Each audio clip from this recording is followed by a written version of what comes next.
As the crowd grew in size, seemingly so too did their anger. And remember, there's more to the scene than just what the officers see in front of them. There are people behind them. There are people across the street.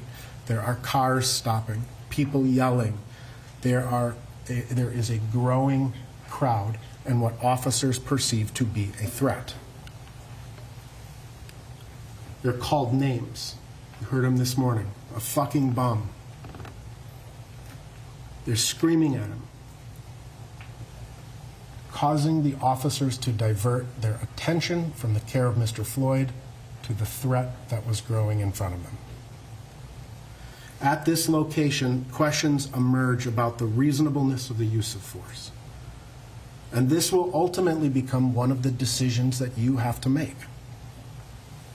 To answer these questions, the Bureau of Criminal Apprehension, the evidence will show that the Bureau of Criminal Apprehension investigated the Minneapolis Police Department's training and policies.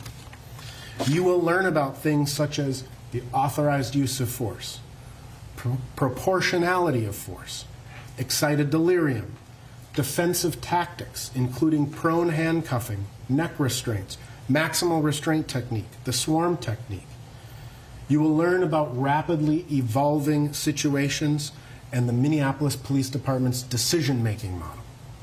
You will learn about crowd control, medical intervention, de-escalation, procedural justice, crisis intervention, and the human factors of force.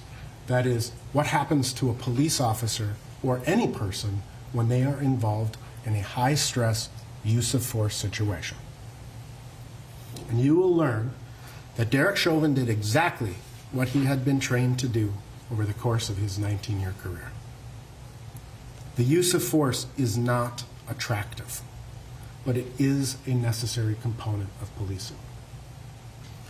The evidence will again demonstrate that the Minnesota Bureau of Criminal Apprehension conducted 2 searches of Squad 320.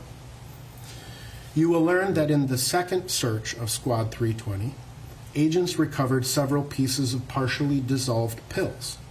You will learn that these pills were again analyzed, were again shown to be consistent or similar to the pills found on the Mercedes-Benz, in that they contained methamphetamine and traces of fentanyl. Moreover, these pills contained the DNA and saliva of George Floyd. Which leads us to our final location, Hennepin County Medical Center. The evidence will show that officers made 2 calls for emergency help. Those calls were within 1 minute and 30 seconds of each other.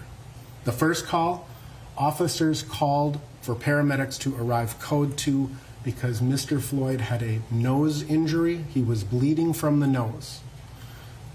That occurred during the struggle. Mr. Floyd banged his face into the plexiglass partition of the squad car.